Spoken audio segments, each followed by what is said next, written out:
أعوذ بالله من الشيطان الرجيم بسم الله الرحمن الرحيم ربنا عليك توكلنا وإليك أنبنا وإليك المصير ربنا لا تجعلنا فتنة للذين كفروا واغفر لنا ربنا إنك أنت العزيز الحكيم صدق اللہ العظیم۔ 28واں پارہ سورہ ممتحنہ، آیت نمبر 4 اور 5۔ ان آیات میں اللہ تبارک و تعالی نے حضرت ابراہیم علیہ السلام اور ان کے ایمان والے ساتھیوں کی 2 دعائیں نقل فرمائی ہیں۔ تو انبیاء کی دعاؤں میں بھی امت کے لیے سبق ہوتا ہے، تعلیم ہوتی ہے کہ ہم لوگ بھی یہ دعائیں اللہ تعالیٰ سے مانگا کریں۔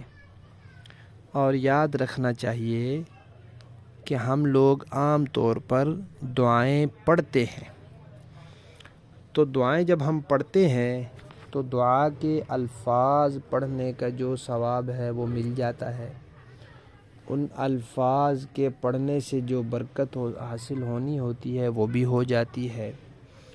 وہ مسنون الفاظ ہیں تو ان کے اہتمام کی وجہ سے سنت کا ثواب بھی مل جاتا ہے، لیکن اس میں جو دعا کا پہلو ہوتا ہے اللہ تعالیٰ سے مانگنے کا، وہ تبھی ادا ہوتا ہے جب دل کا دھیان اور توجہ ہو کہ میں اللہ سے یہ چیز مانگ رہا ہوں۔ اگر توجہ نہیں ہے، بس ویسے زبان اس کو پڑھ رہی ہے، تو پھر وہ دعا والا پہلو اس میں نہیں رہتا۔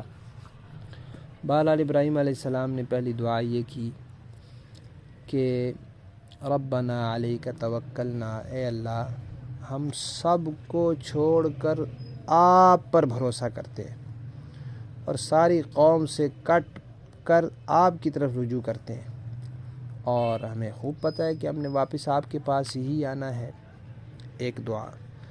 دوسری دعا یہ فرمائی کہ یا اللہ لا تجعلنا فتنة للذین کفروا، ہمیں کافروں کا تختہ مشق نہ بنا، ایسا نہ ہو کہ کافر ہمارے اوپر ظلم و ستم کے پہاڑ توڑتے رہیں۔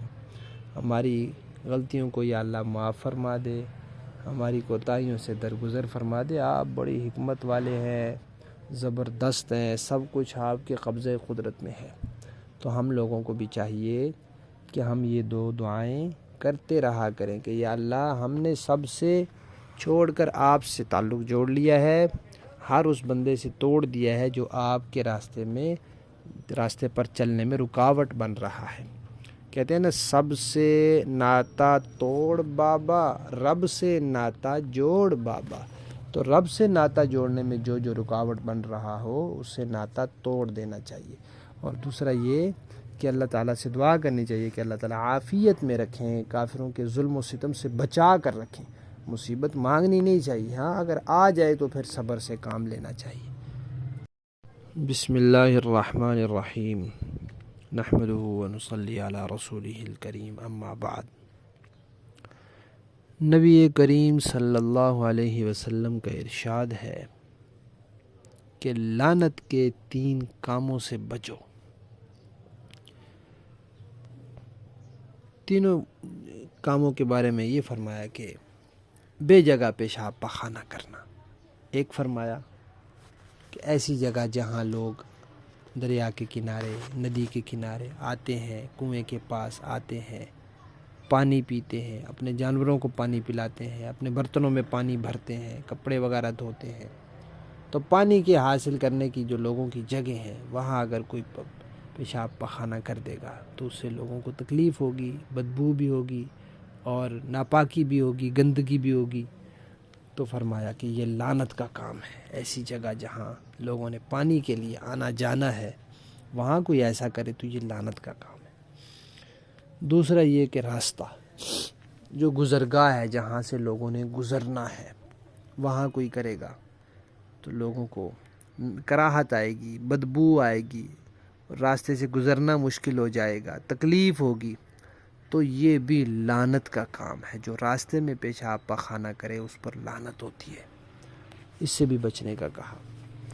اور تیسرا فرمایا کہ سایہ کی جگہ جہاں لوگ اٹھتے بیٹھتے ہیں، مطلب راستہ انسان شہر سے باہر جاتا ہے، ایک سے دوسری جگہ جا رہا ہوتا ہے، تو راستے میں کوئی جگہ جہاں چھاؤں ہوتی ہے، سایہ ہوتا ہے، تو مسافر وہاں ٹھہر جاتے ہیں. پہلے زمانے میں اس طرح تو ہوتا نہیں تھا انتظام، تو سائے میں مسافر ٹھہر جاتے تھے. وہاں اگر کوئی اس طرح کر دے گا تو لوگوں کو تکلیف ہوگی. تو یہ تینوں باتوں کا مقصد واحد ایک ہے کہ ایسی جگہ پیشاب پخانہ نہیں کرنا چاہیے جس سے لوگوں کو تکلیف ہو. اگر کوئی کرتا ہے تو پھر وہ اس نے لعنت والا کام کیا ہے، وہ لعنتی ہے، اس پر لعنت ہوگی. اسی طرح ہم اگر بیت الخلاء میں جاتے ہیں اور وہاں ہم قضاء حاجت کے بعد اچھی طرح پانی نہیں بہاتے تو اس سے بھی لوگوں کو تکلیف ہوتی ہے. بعد میں آنے والے کو بدبو آئے گی. اور اچھی طرح اگر ہم نے پانی نہیں بہایا اور اس کو صاف نہیں کر دیا تو بعد میں آنے والے کو کتنی کراہت ہوگی.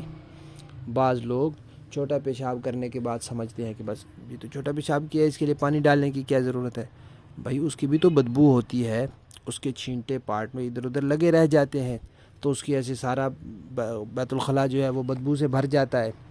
تو انسان قضاء حاجت جو بھی کرے اس کے بعد اس کو پانی ضرور بہانا چاہیے تاکہ وہ صفائی بھی ہو جائے اور وہ بدبو بھی ختم ہو جائے. اگر ہم اس کا اہتمام نہیں کرتے اور بدبو بعد میں آنے والوں کو آتی ہے تو پھر یہ ہماری طرف سے ان کو تکلیف پہنچ رہی ہے، اور مسلمان کو تکلیف پہنچانا یہ جائز کام نہیں ہے.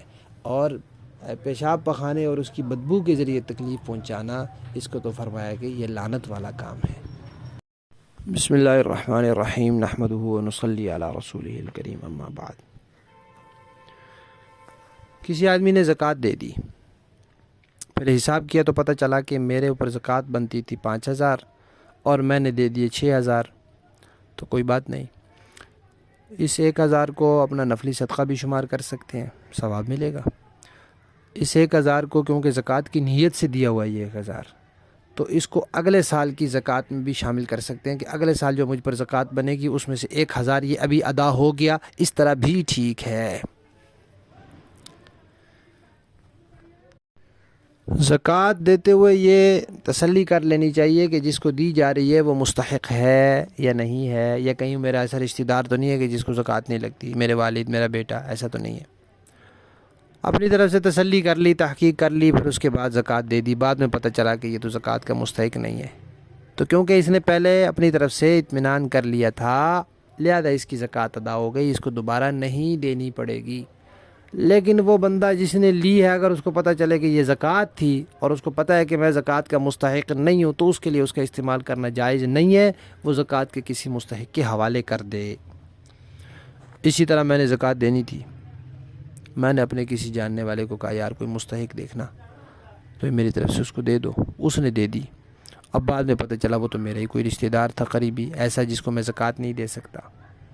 تو میں نے اگر پہلے تسلی نہیں کی تو پھر مجھے دوبارہ دینی پڑے گی.